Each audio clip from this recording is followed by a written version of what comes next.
दिपेश पाठक जी। राधे राधे महाराज जी। महाराज जी, आप कह रहे हैं कि कोरोना काल जब हो रहा था तो इन्होंने अस्पतालों में मरीजों और उनके परिजनों के लिए लंगर व्यवस्था और जो भी उचित व्यवस्था थी करने का प्रयास किया।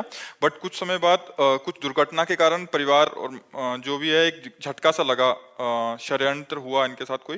बट इन्होंने किसी से पूछने का प्रयास किया, किसी पंडित जी से, तो उन्होंने बोला कि तुमने सेवा नहीं करनी चाहिए थी, ये ईश्वरीय आपदा थी और आप देवदूत बने। पंडित आदमी नहीं, वो बहुत विख्यात पंडित। अरे विख्यात क्या क्या मतलब होता है? रावण भी तो बहुत विख्यात था। विख्यात से थोड़ी कोई लेना देता। शुद्ध ज्ञान नहीं है तो पंडित नहीं जो ऐसी बात कहे। पंडित ऐसे नहीं, पंडित का तात्पर्य होता ज्ञानी। ज्ञानी ऐसे बात नहीं करते जैसे वो बात किए। आपका धन्य है जीवन जो आपने परोपकार किया।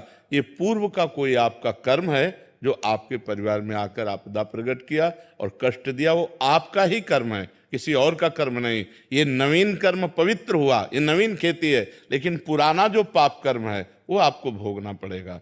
जैसे हम इस जन्म में भजन कर रहे हैं, लेकिन हमको भोगना पड़ रहा है, हमारी किडनी फेल है, भोगना पड़ रहा है। अभी हमारे इस जन्म का कर्म थोड़ी है, हमारे पूर्व जन्म का। भीष्म पितामह जी अखंड बाल ब्रह्मचारी कह रहे 6 महीने से बाणों की सैया में पड़ा हूं, मेरा कौन सा पाप? तो भगवान करे 100 जन्म के बाद देखो। तो हमारे जन्मों का रजिस्टर रखा हुआ है, हमको उसको भोगना पड़ेगा। वो मूर्ख है, वो क्या जाने इस बात को कि तुमने गलत किया आपदा में। अरे किसी को भी कष्ट देख करके उसका परोपकार करना भगवान की सेवा होती है। अब इसका तुम्हें जब फल मिलेगा तब आनंदित हो जाओगे।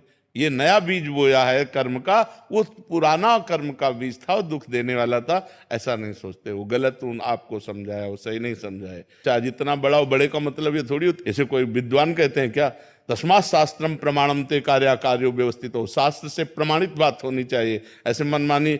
अरे भगवान का अनुष्ठान करने से कृपा होती है, सत आचरण करने से कृपा होती है। बहुत बकवास चल रहा है, पाखंड चल रहा है, बहुत होश में चलो। शास्त्र प्रमाणित वार्ता होनी चाहिए। आज धन के लिए कुछ भी बोला जा रहा है, कुछ भी किया जा रहा है। शास्त्रों के शब्दों को ऐसे तोड़ मरोड़ के बोला जा रहा है जिससे हमारी वासनाओं की पूर्ति हो, और कुछ नहीं। धर्म से चलने वाला कोई बिरला ही होता है, भगवत मार्ग का पथिक कोई बिरला ही होता है जो सत्य का ज्ञान रखता है। जो सत्य का ज्ञान रखता है संपूर्ण संसार को या तो भगवान का स्वरूप समझता है या मिथ्या समझता है, इसमें आकर्षण नहीं होता है। तो ये बहुत विचित्र समय चल रहा है, बहुत सावधानी से चलो। ये तो कहो फंसे नहीं, संसार बड़ा विचित्र है, बहुत सावधानी से चलो। परोपकार कभी अहित नहीं होने देगा। ये परोपकार है जो आपने किया, ये परोपकार है। परोपकार सर्वमंगल में सबको करना चाहिए। कभी किसी की पीड़ा देख करके दुखी होकर उसकी पीड़ा निवृत्ति, इससे भगवान प्रसन्न होते। परहित सरिस धर्म नहीं भाई, पर पीड़ा सम नहीं अगमाई। ये कैसे लोग ऐसी बातें बोल देते हैं? कनिका